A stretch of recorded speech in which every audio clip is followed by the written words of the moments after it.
I feel like I took my privilege for granted for a very long time before this pandemic.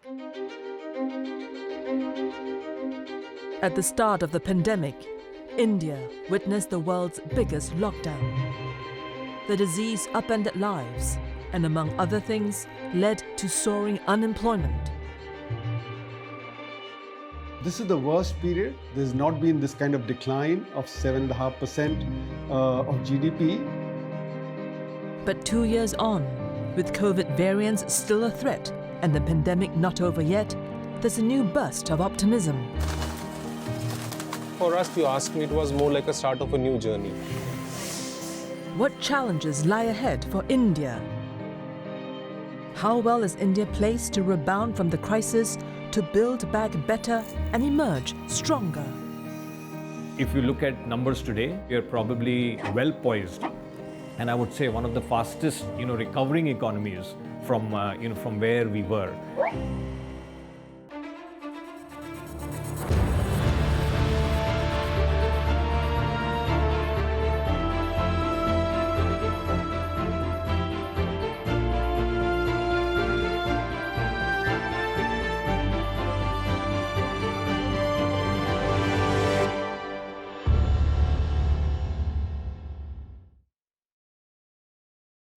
ध्यान से सुनिए, पूरे देश में आज रात 12 बजे से संपूर्ण देश में संपूर्ण लॉकडाउन होने जा रहा है. March 25th, 2020, India entered a 21-day lockdown, a drastic step for a nation that had a little over 500 COVID cases then. Hindustan को बचाने के लिए, हिंदुस्तान के हर नागरिक को बचाने के लिए, आपको बचाने के लिए, आपके परिवार को बचाने के लिए आज रात 12 बजे से घरों से बाहर निकलने पर पूरी तरह पाबंदी लगाई जा रही है. When Prime Minister Narendra Modi made the announcement, it almost immediately triggered a mass exodus that precipitated a humanitarian disaster.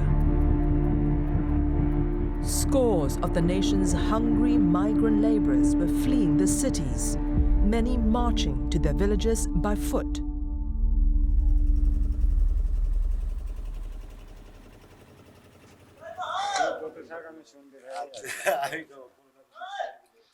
पैसा नहीं था, ये नहीं था, और किराए वाला मकान मालिक पैसा बोल रहा था. 3 महीना 4 महीना हो गया था, काम भी बंद पड़े थे.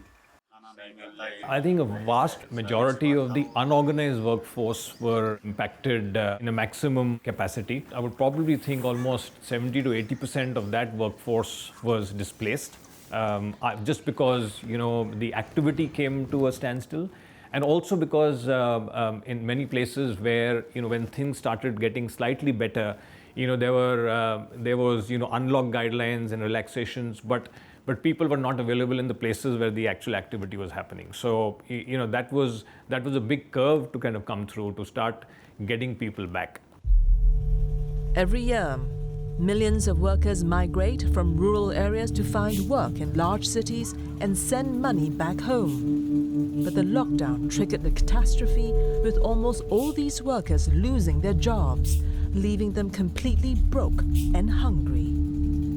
For many, the day is etched deeply in their minds. 12 दिन में कोई 12 दिन में पहुंचा, कोई 8 दिन में पहुंचा, कोई 8 दिन तो कहीं रास्ते में साधन नहीं मिला. साधन किधर भी मिला, किधर नहीं मिला. इधर साधन मिलता, उधर आराम गरीब आदमी क्या करे.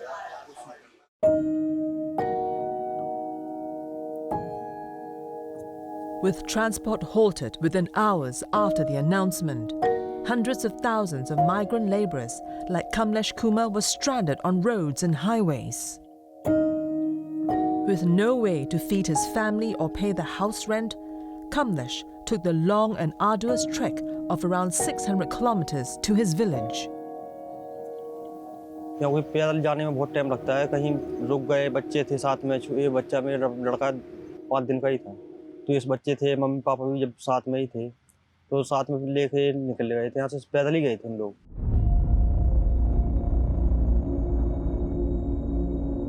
ट्रक पे कई आदमी 3-3 4-4 जगह बैठे हुए थे और कम से कम एक ट्रक पे 200-300 आदमी बैठे हुए थे। तो उस पे बच्चों, छोटा बच्चा था हमारा, तो उस पे ट्रक पे तो हम लद नहीं सकते थे क्योंकि बच्चे, छोटा बच्चा था तो हम उसमें परेशानी आ जाती। बीवी भी जब ही उसकी डिलीवरी हुई थी तो वो भी कमज़ोरी थी, तो भागे तो थे इसकी बीमारी की वजह से, पर वहाँ रास्ते में जब हम लोग निकले तो बहुत बुरी हालत हुई थी।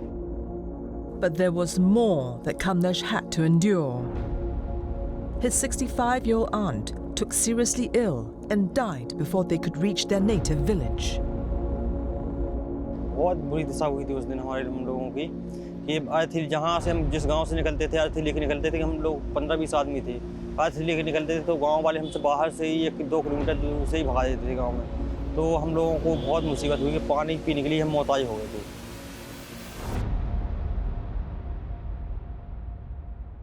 और इसके बाद में जब उनका अंतिम संस्कार किया तो फिर प्रधान लोगों ने हमारी कुछ मदद की थी। With zero savings and no stable work, Kamlesh stayed in his village for over a year during the pandemic and returned late last year. Fortunately, he has been able to find work in a construction site in Delhi, but has to manage living in a temporary shelter.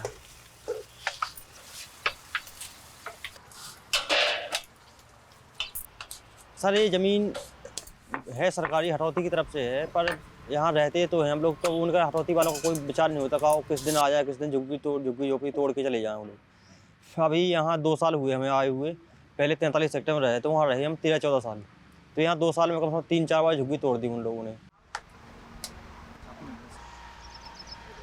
यहाँ काट रहे हैं, ज़िंदगी काट रहे हैं, हम किसी की ज़मीन तो हम ले नहीं जाएंगे, रह रहे अपनी ज़िंदगी काट रहे हैं यहाँ पे, तो वो मानते नहीं सर वो लोग।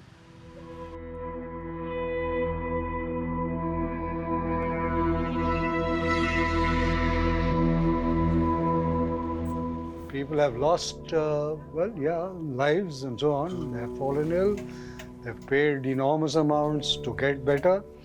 But much more than that, the lockdown has devastated livelihoods and lives. It's not the effect of the pandemic, it's the effect of the lockdown, which is the response to the pandemic.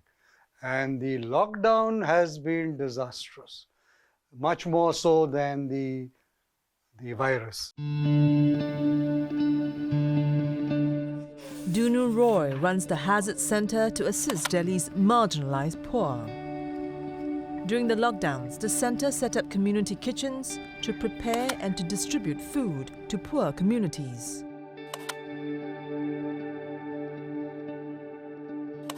We did run these 6 kitchens for about 3 months, worst period of the lockdowns. And they managed, we reached out to water, I think about 1,200 people per day, just feeding them. With each community kitchen, we also started an information center. We installed a computer with access to the net and trained some girls and boys in the community to access basic services that were being offered by the government.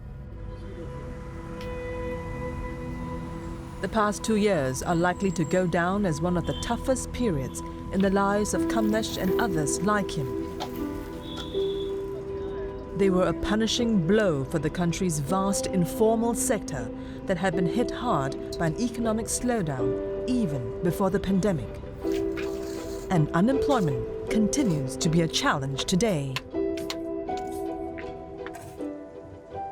This year we found that the major issue is livelihoods.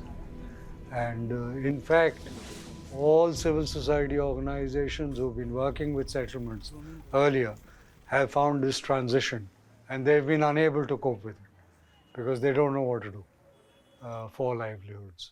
What the government is offering is skill training, which will result in what the government thinks is going to be self-employment or entrepreneurship. But that's a pipe dream. It's a total pipe dream. People are looking for work, and this is a jobless economy. It's not only a jobless economy, it's now a job loss economy. During the 3 COVID waves, the informal sector that supports livelihoods for more than 80% of the population was adversely affected. And the government responded with policies to mitigate the economic impact. The first set has been broader level policy saying that the economy has got to be market friendly. The second is to have some kind of an employment guarantee scheme that is based on the Rural Employment Guarantee Act. The third one is on entrepreneurship. So skill training, a whole set of schemes which civil society organizations have also adopted, and saying we will skill you, we'll train you, and then you can find your own job. In a sense, you can create your own job in the job market. Can these policies help in generating the much expected jobs? It remains to be seen, but Dunu Roy is less optimistic. Our own concern is all three are misplaced. They are not going to work. They're quite foolish, in fact, because they're not based on hard data. They're not based on experiential kind of information that is coming through. And we need a total rethinking of the whole idea of how livelihoods can be generated in an urban economy.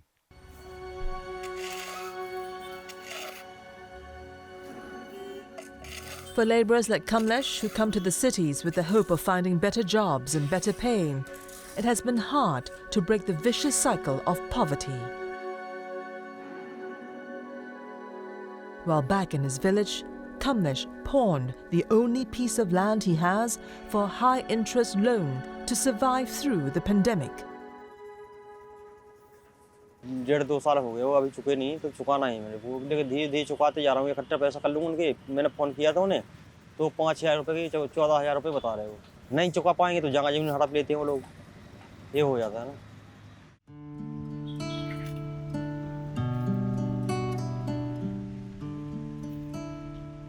यानी कि 1.5 घंटे हमें duty कम करनी पड़ती है। पहले आधे घंटे का लंच देते थे, अब 1 घंटे का लंच हो गया। तो पहले तो आदमी थे जो पहले जो कहीं चौक से गए तो कोई लोग पैसे देते थे, कोई लोग नहीं देते थे। अब ऐसा नहीं है। अब तो जो काम करवाने के लिए जाते हैं वो पैसे दे देते हैं अब तो वो जानते हैं कि मजदूर लोग हैं, दिन में ही काम करते हैं और रात में क्या करेंगे। पहले से अभी तो सही चल रहा है।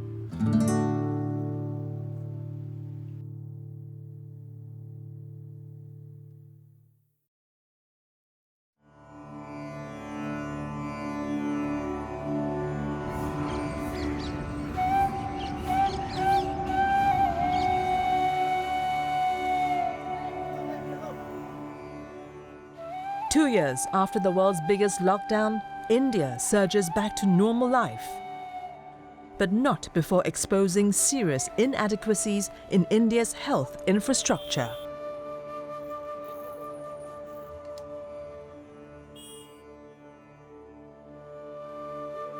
हाँ जी सर, करे राउंड चले।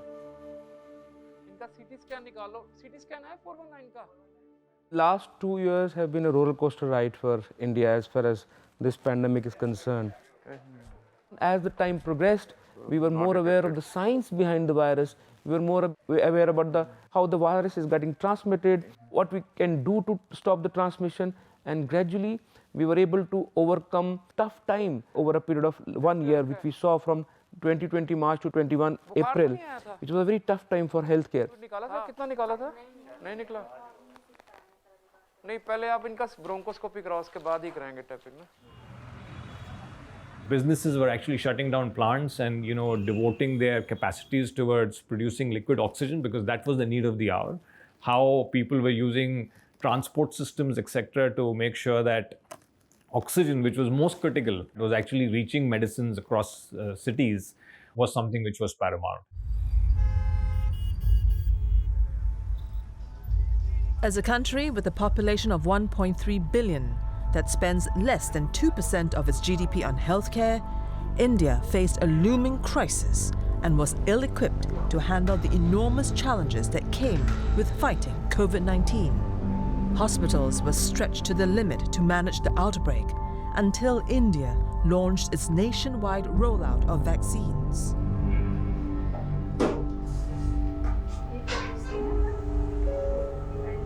The vaccination really picked up after June 2021, and in the next 6 months India was able to remarkably vaccinate most of the population. The way the vaccine rollout program in India was done by the government of India was really commendable. We were able to vaccinate huge population of India. More than 100 crore population of India was vaccinated in a very short span of time. क्या हाल है आपका? आप कैसे हैं? X ray हो गया सुबह? X ray हो गया. देखिए सर, जो हमने दूसरा टेस्ट कराया था TB. For Dr. Satish Kaul, who was at the front line of fighting the outbreak, it has been a tough period, but one that came with great lessons for the healthcare sector. So we are on the right direction. हम बिल्कुल सही direction पे हैं. There couldn't be a better time to start upgrading the country's health infrastructure. Bacteria का pneumonia है वो उसी समय आता है. जैसे मेरे पास एक और पेशेंट है. The primary health care requires a boost as far as the preparedness for any pandemic is concerned. The government has to devote its attention to two places. One is the develop primary health care to provide doctors in primary health care centers, then the community health care centers, then the district hospitals, the state hospitals, the government hospitals. And the second is the public-private partnership. The government can use private sector to develop its healthcare. Many patients have been neglected during the COVID wave. So what has happened is they have not tested for diabetes, all these other comorbidities. So there are a lot of complications we are seeing. Diabetic patient becoming. So we have to spend more money and more efforts and more infrastructure to start doing a lot of genomic sequencing. That is how we are going to understand how this virus is going to evolve in future and what this holds for us in future. The pandemic is still not over. We are still going through the pandemic, and what holds for us in future only time will tell. And the research, the medical research, the genomic research will help us understanding this. The combined health and economic shocks affected the livelihoods of millions of households, disrupted business activities while exposing existing fault lines. Now, post-pandemic, people are turning their attention towards recovery.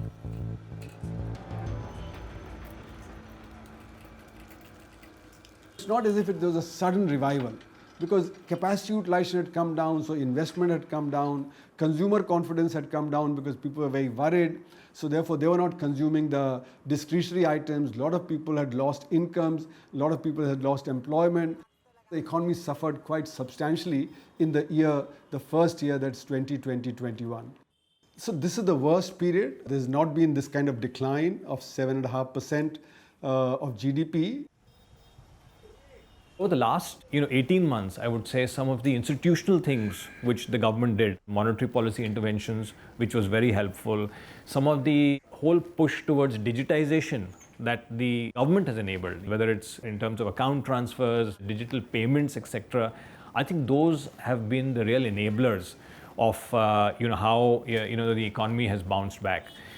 If you look at numbers today, I think we are probably well poised, and I would say one of the fastest recovering economies from where we were. So I think that's a great sign. I don't share that sentiment because you see, India among the G20 countries declined the fastest. It had the largest fall. Therefore, when it recovers, you can say that the growth would be very strong because it's recovering back to where it was. But unfortunately, what has also happened is the large number of small and micro units have closed down. So in other words, there's supply bottlenecks that have come up in the economy. And capacity utilization has been low. Consumer confidence has not yet recovered. India's policymakers saw the COVID disruption as a supply-side problem. So, the government's response has focused on supply-side reforms rather than a total reliance on demand management. Supply-side responses work in the medium to long term. But what was required was immediate increase in demand, so that capacity utilization could increase and factories, etc., could start working more, and small businesses did not fail. It's almost like saying that if my house is on fire, then somebody comes and tells me that, okay, I'll buy more fire tenders, I'll set up a fire station near your house, but that takes 3 to 5 years. Whereas I need to douse the flame today, my house would burn in 3 to 5 years. So the government's plan of these supply side responses, that was, I think, misconceived. And that's why I think the unorganized sector and the small and the micro sector remain in trouble, employment remains in trouble, and therefore, the economy is not able to revive the way it should have revived. Entrepreneurship and the micro, small and medium-sized enterprises contribute to nearly 1/3 of India's GDP. This sector was particularly vulnerable because they had fewer resources than large businesses.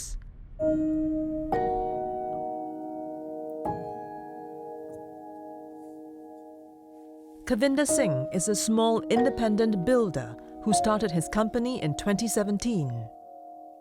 At the height of COVID, he had to halt construction owing to lockdown. Following this, he stopped receiving payments from his clients. His challenges continued even after lockdown was lifted because his laborers who had walked to their hometowns were yet to return.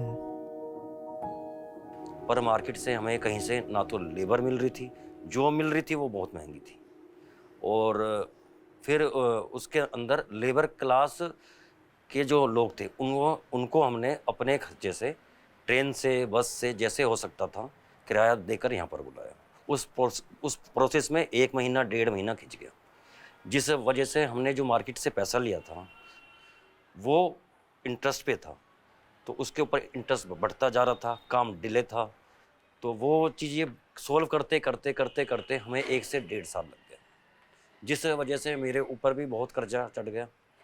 उस कारण मेरी financially जो था system वो पूरा ख़त्म हो गया, और सीमेंट भी आएगा तो लेंटर की तैयारी भी करूँगा, ठीक है ना। Fortunately for Kavinder, his wife and their 2 daughters, his large joint family helped out financially. 6 foot 5 है, उसमें 3 फुट की चौखट है, ठीक है, उसके बाद विंडो है 7 फीट तक, ठीक है ना। Post-pandemic, with the cost of raw materials rising, Kavinder has had to take more loans to complete the projects he started before COVID struck. लगा के खत्म कर दिया उसका। कि लोगों से मिलना है, पैसे का इंतजाम करना है।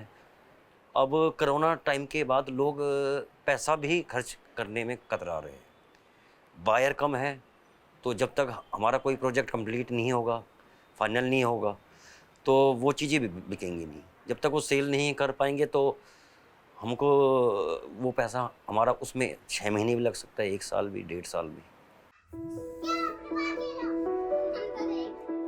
With demand for property not going up yet, Kavinder and builders like him will have to wait for some more time before they can sell.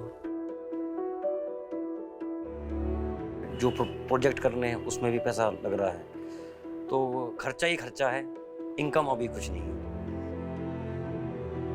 Cell होगा कुछ तो अब जाके हम भी फ्री हो पाएंगे, पर मेरे को नहीं लगता 1-1.5 साल पहले से हम भी कर्जे से बाहर आ गए।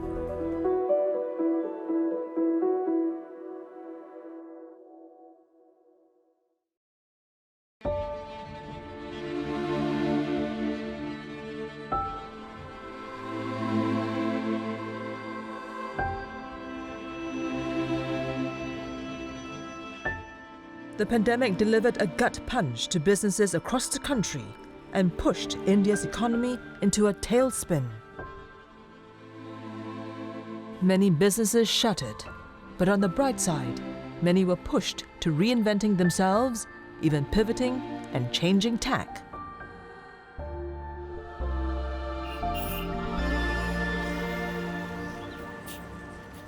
Different characters, like a fairy character, we can do girl character, we can do princess character. So maybe we can have 3-4 color options in this.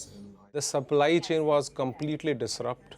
See, whatever we say, still Indian companies for raw material, they rely on China or Southeast Asian countries.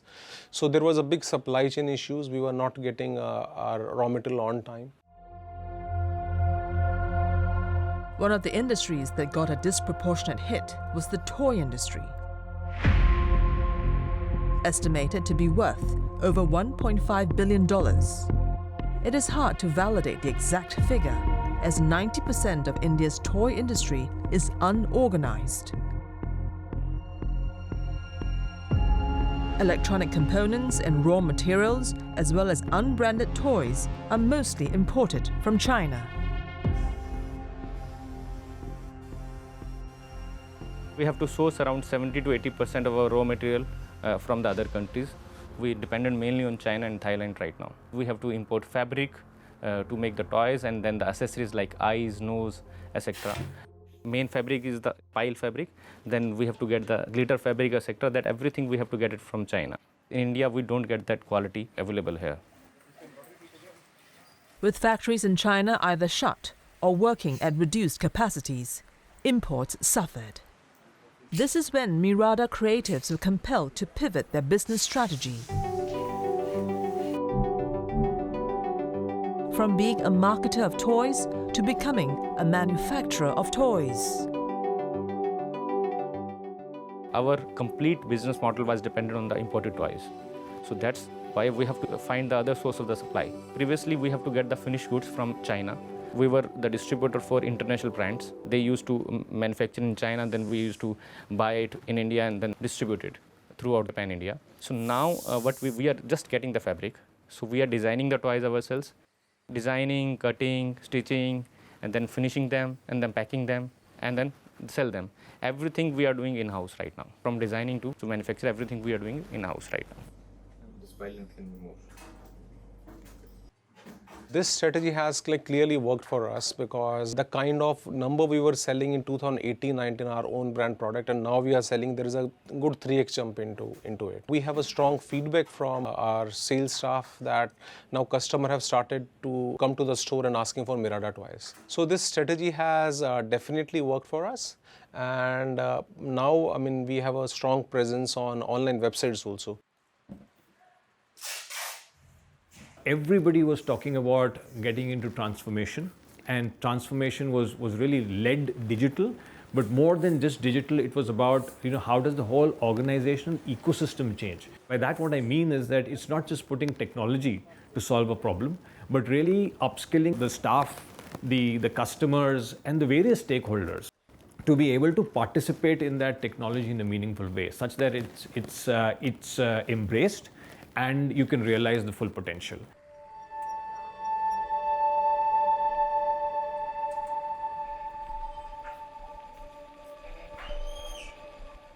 I'd say the biggest challenge right in the beginning was the uncertainty of it all.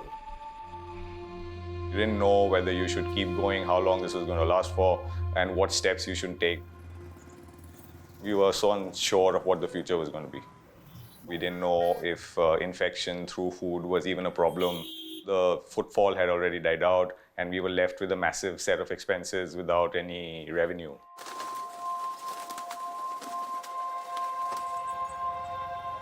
According to the National Restaurant Association of India, the restaurant industry shrank 53% in the pandemic year.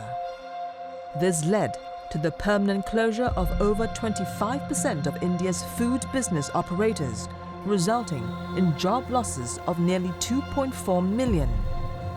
But the industry as a whole is set to recover this year, with the organized sector improving faster and increasing its share from 27 to 54% by 2025. That augurs well for homegrown food chains like Burger Singh.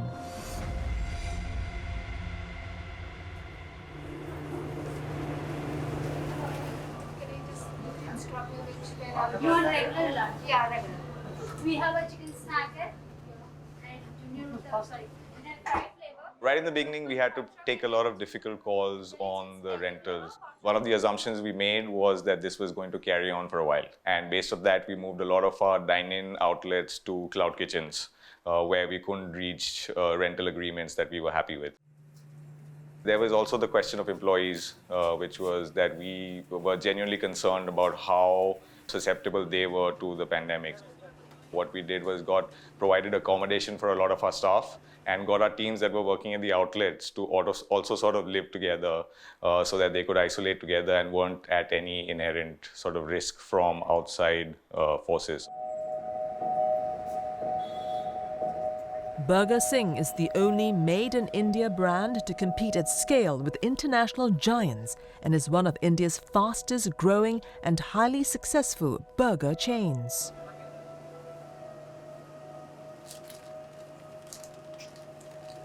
We work on a model of trying to get a value-driven product to as large an audience as possible, and that's always been our focus.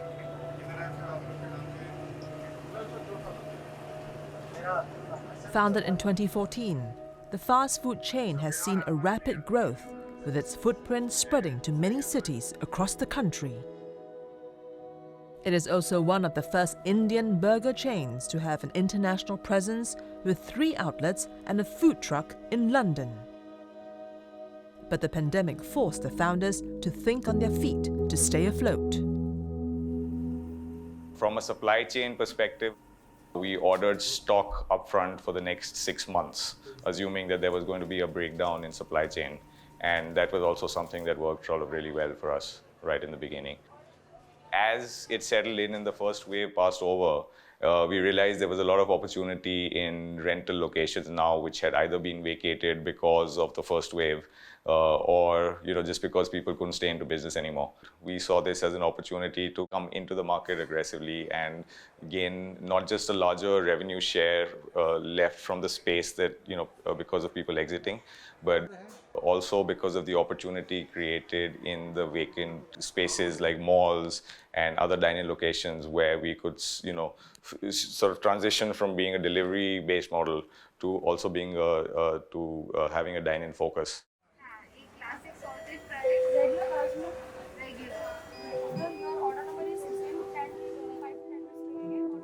A move that has allowed Burger Singh to establish itself in various malls as well as highway outlets and to explore large dine-in formats that have proven extremely profitable for the brand. The pandemic served up big lessons for Burger Singh, and with them, big opportunities. There always has to be like a plan B and a plan C and a plan D, just in case things aren't going to work out. We've actually come out of the COVID period with 40 outlets more than we went in. So all the bets that we took in terms of going to retail locations while everyone was moving out have really sort of played out well for us. But the big learning now is to ensure that we're very well prepared for the future. So because you don't know what's going to happen, you want to make sure that your balance sheets and all your expenses are really tight and there's no wastage because there's no foresight on what's going to happen in the future.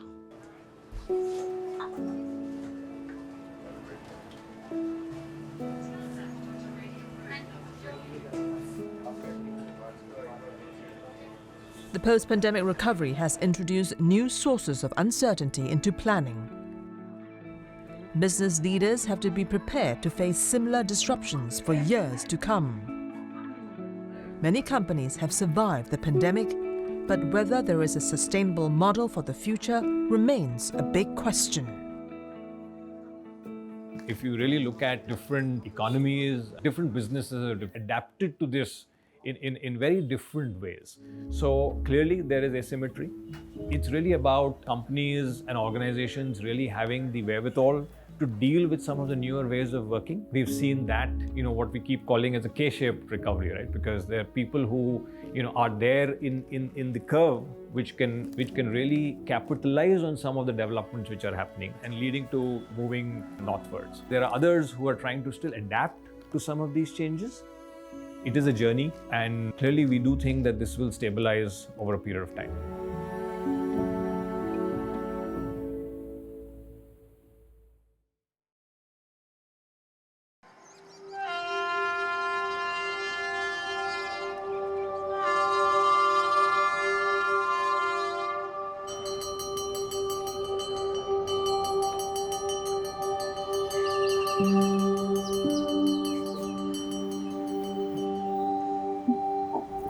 जिससे मैं घर में भी बैठने में मुश्किल हो गया, घर में खाना का मुश्किल हो गया।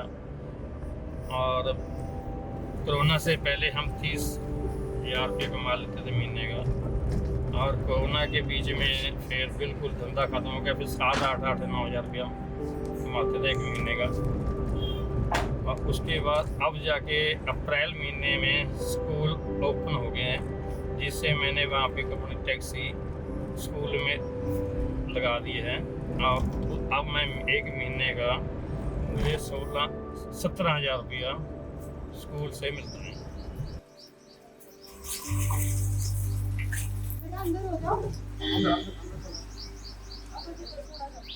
The last 2 years have not only tested the ability of businesses to cope, they have also seen the vulnerable, like Joga Singh, fall through the cracks. तो जिसमें मैं तकरीबन साल तो बिल्कुल फिनिश है, काम बिल्कुल ख़त्म था, घर में बैठा रहा। आखिरकार फिर कुछ थोड़ा बहुत काम स्टार्ट हो गया तो काम करने लग गया हूँ।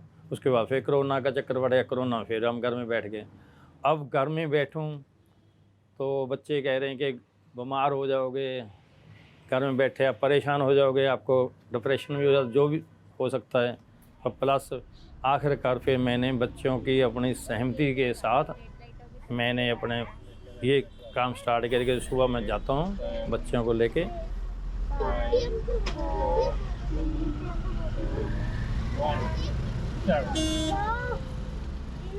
तकरीबन 2:30 बजे मैं फ्री होके घर पे आ जाता हूँ, जिससे मुझे ना तो अभी घर में कोई झगड़ा, ना मेरा कोई झगड़ा, मुझे खाना भी देते हैं, नहीं तो पहले खाने की भी दिक्कत आ गई थी।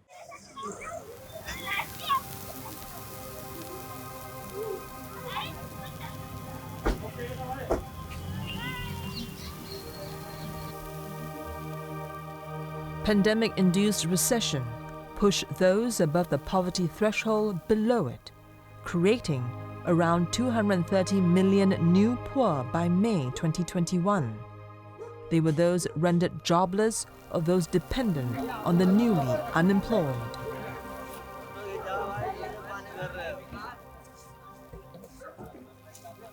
I don't expect the growth to be anywhere like 7-8%. That's only true of the organized sector, because the demand has shifted from the unorganized sector to the organized sector. But we need to take the economy as a whole, the organized plus the unorganized sector, and that's what, unfortunately, the data is not there in our GDP. That data is not taken into account by many of the analysts. So I'm one of the few people who keep saying that the unorganized sector has to be taken independent of the organized sector, and that the government doesn't have any answer to.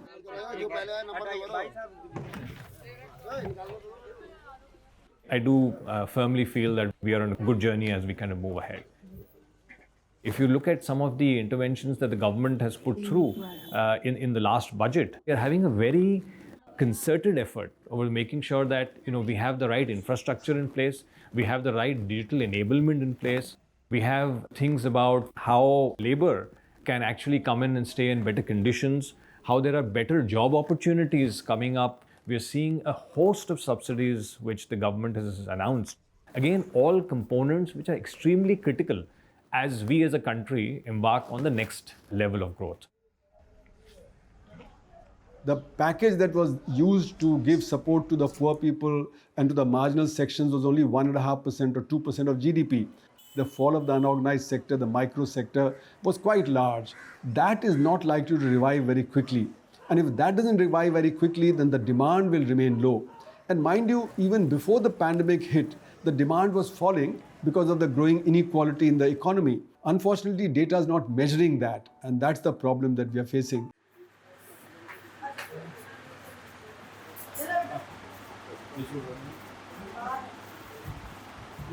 घर में बैठे भी क्या करेंगे, घर में ऐसा ना, घर में बैठेंगे तो झगड़े हो जाते हैं मैडम मिस्टर के साथ, हमारा बच्चों के साथ झगड़ा हो जाता है। बच्चों को बोलता है कि चाय दो, वो कह रहे हैं कि दूध लेके आओ, दूध के लिए पैसे मांगते हैं। घर में बाहर जाऊंगा तो मैं पैसे लेके आऊँगा, पैसा लेके तो दूध के लिए भी, आटा भी, जो भी दाल भी सब्जी लेनी हो वो तो देना ही पड़ेगा।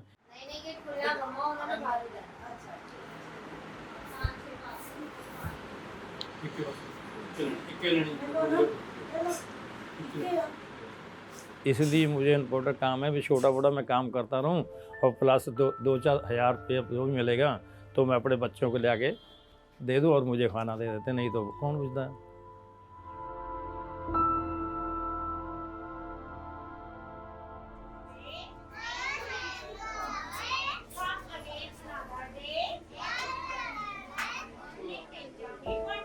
School closures during multiple waves of the pandemic affected around 264 million children. Many from poor communities either dropped out or were on the verge of dropping out of school. The school closures also revealed the inequities in access to education between the rural and urban populations and between girls and boys. Glaring was the gap between the rich and poor in adapting to online learning tools. मेरे घर में परेशानी है कि school बंद हो गए थे, तो मेरी क्लास नहीं हो पाती थी और पापा की लेबर भी छूट गई थी, उनको वो लेबर नहीं मिल रहा था, तो इसलिए हमारे घर में बहुत परेशानी आई थी और स्कूल में नहीं जाती थी, तो पढ़ने की बहुत हुई थी।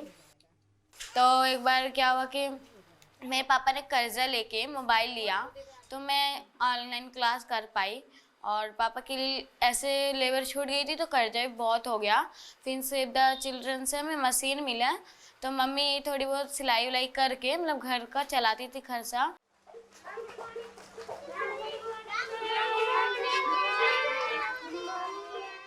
Nikhat's family was able to get some support from the organization Save the Children, who provided with food for families like hers. Raindrop activity. कितने लोग जानते हैं? Raise your hand. Okay, very good. The story of Nikhat is one of thousands where children from poor communities struggled to get access to quality education. एक आदमी नहीं रोक सकता उसे जब तक हमारी पूरी टीम हमारे साथ ना हो, इसीलिए हमें ये समझ आता है कि एकता में बल होता है। Very good. टीम मिलकर काम करती है ना? मैं पुलिस ऑफिसर बनना चाहती हूँ और कोविड के टाइम मुझे ये पता चला कि पढ़ाई की क्या महत्वपूर्ण होती है। आप लोगों ने सुना है ना? अब मैं स्कूल जा रही हूँ, मुझे अच्छा लग रहा है और टीचर से मैं मिल रही हूँ और फ्रेंडों से मिल रही हूँ, तो मैं पढ़ाई कर पा रही हूँ, तो इसलिए मुझे बहुत अच्छा लग रहा है। और मेरे घर की प्रॉब्लम अभी थोड़ा कम हो गई है और बाकी अभी है थोड़ी बहुत प्रॉब्लम, लेकिन कम हो गई है।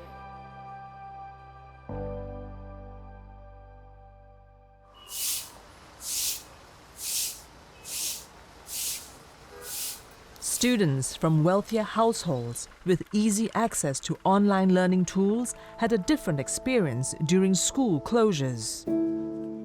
They were faced with a complex array of challenges that had mental health repercussions such as fear, uncertainty, social isolation, and increased screen time. Many school administrators understood this pretty early on during the pandemic. I feel like our school, they did everything in elaborate manner, and they made sure that no student was left alone at any particular time. If anyone was absent, they were called and they were asked if everything was going fine with them. Individual attention was also given to students who could not cope up with online classes. We had like a lot of mental health webinars as well. It never felt like we were being left alone, or we were never being pushed into a corner where we were like, okay, you have to do this on your own now, because we don't know how to deal with it either. So it never felt like that.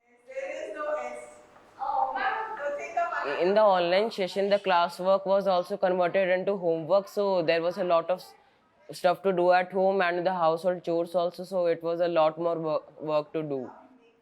After an year, I started thinking that the schools will never open up and everyone will stay at their homes for the lifetime. How did this party lead to its decline? For me, it was just being with everyone was, I don't know, I'm so happy to be here. I feel like I took my privilege for granted for a very long time before this pandemic.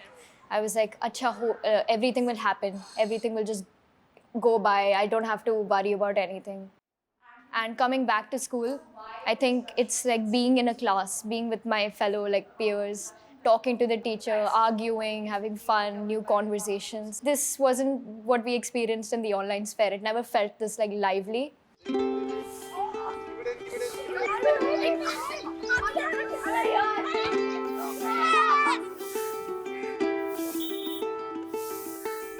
while life is slowly limping back to normal in India. The nation's economy is gathering pace amid signs of a pickup in consumer demand, government spending, and a resumption of most economic activities. The recovery will happen at different paces for different communities and sectors. But what India learns from this experience to prepare for the future is what remains critical. We need to have a much better health system. Our expenditure on health is only 1.3% of the GDP, whereas at least should be 3% of GDP. And now the war between Russia and Ukraine, and that is going to set a cold war going, and that will further affect, globalization, that will further affect, the other aspects of the economy, supply chain. And, many countries would want their capital to come back to their own country rather than have long supply chain. So one of the lessons of both the pandemic and this war is to shorten supply chains. In other words, capital would go back to the countries rather than be elsewhere and, have a lot of globalization where goods and services crisscross across borders. Everybody is extremely clear that it's not just, company profit and returns that people are going after, but ultimately looking at larger stakeholder value, which I think has dawned upon people in a very, very striking way, and I think it's here to stay.